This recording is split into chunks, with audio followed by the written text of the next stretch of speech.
If you have clicked on this video because you are a blogger that is struggling to get clicks on Pinterest, do not click away. This video could be the next thing that you need to start driving real traffic from Pinterest. I'm talking big numbers. I'm a stay-at-home mama who has been blogging during nap times for 3 years now, and I have discovered the secret sauce to getting 10 million views on Pinterest and over 200,000 monthly visitors to my blog. And today I am going to show you the 5 Pinterest mistakes that I see so many bloggers make that are sabotaging their success. These are 5 little things that I noticed so many bloggers doing, and I did too to begin with. And I'm going to tell you, you are going to kick yourself when you realize what these mistakes are and when you realize how simple it is to fix and the big difference that it's going to make when you fix these 5 things. So let's get into it. So the first mistake that a lot of bloggers do is they start with what they want to write about rather than with keyword research within Pinterest trends. For example, when I first started my blog, I wanted it to be an inspiration to other mums who also wanted to stay at home. And so I would write about my homemaking routine and how I stay productive as a mum of 3. But the thing is, nobody searches for these things on Pinterest. So what you need to do to succeed on Pinterest is to create content that people are searching for. And so you begin with Pinterest trends to figure out the actual keywords that people type into that little search box. And that is where you begin with your content creation. And if you are creating content by beginning with keyword research, this will start driving hundreds, if not thousands of people to your blog. But the second mistake that I see so many bloggers make is that they are inconsistent. They will post for 2 months and then they will have a break of 2 months. Then they will post again and then they will have another break. And let me tell you, they all have a good reason. Maybe they just had a baby. Maybe it's Christmas time and so it's really busy.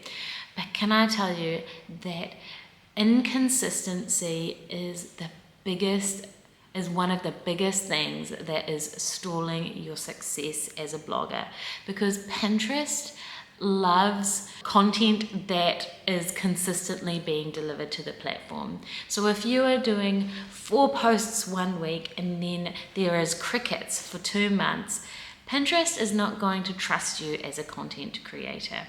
And you want Pinterest to trust you, because when they trust you, then they start distributing your content to larger audiences. So just creating content and then having a break and then thinking that you can come back and pick right up where you left off, that is a big myth. Because if you have a break of 2 months, then it's basically going right back to the beginning of the drawing board. You need to be consistent for about 6 months before Pinterest will actually trust you as a content creator.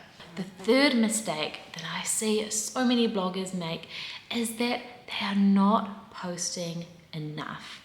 And a lot of people will tell you that just do 1 post a week, and that is fine. Just get into the rhythm of doing 1 post a week, okay? This is not enough. Now, don't get me wrong. Doing 1 post a week is better than being inconsistent, okay? It is better to do 1 post per week for 6 months rather than doing 4 posts 1 week, having 2 months off, and then doing 4 posts a week and then having 2 months off, okay? It is better to do 1 post a week, okay? But what is even better is doing 2 to 3 blog posts every week, okay? And the reason why you want to be creating lots of content is because you are going to discover what works a lot quicker. The more darts you throw at the wall, the quicker you will realize what will hit the nail on the head. The more content you produce, the quicker you will learn what Pinterest likes, and then you can start replicating that and create a blog that Pinterest trusts and feels confident to drive traffic to. So make sure that you are pushing yourself to post a lot of well-researched content, and then you are going to start to notice a whole lot of Pinterest traffic coming to your blog. The next mistake that so many bloggers make is that their pins are not bold enough. Let me put it this way. Pinterest is a visual search engine, and if you scroll, you will see that there are millions of different pins. And so it is absolutely essential to have a pin that instantly grabs someone's attention as they are scrolling.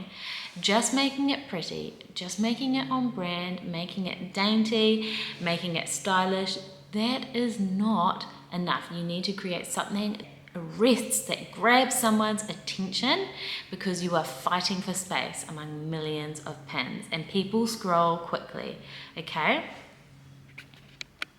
So having impact and grabbing attention is way more important than having pins that are on brand or pretty, okay? You want to drive traffic to your blog, and there's no point creating a pretty pin if no one is going to click on it or even see it at all.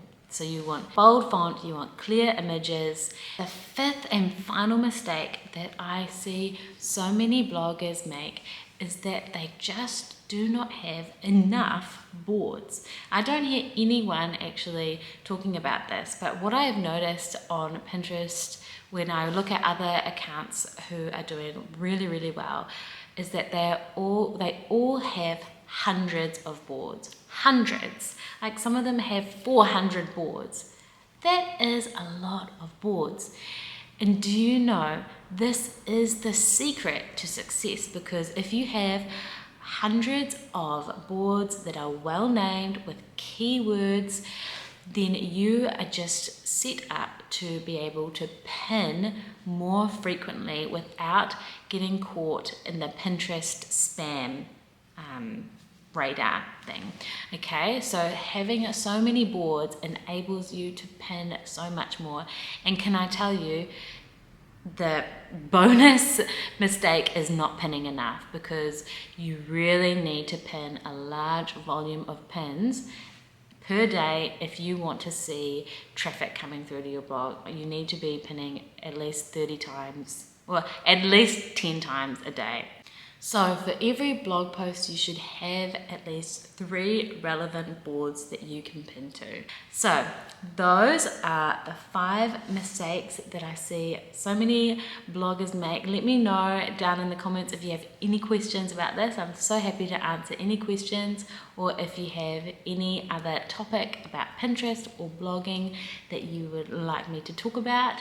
Thank you so much for watching, and do subscribe below if you want to see more Pinterest and blogging tips from a veteran blogging mama. Take care, bye.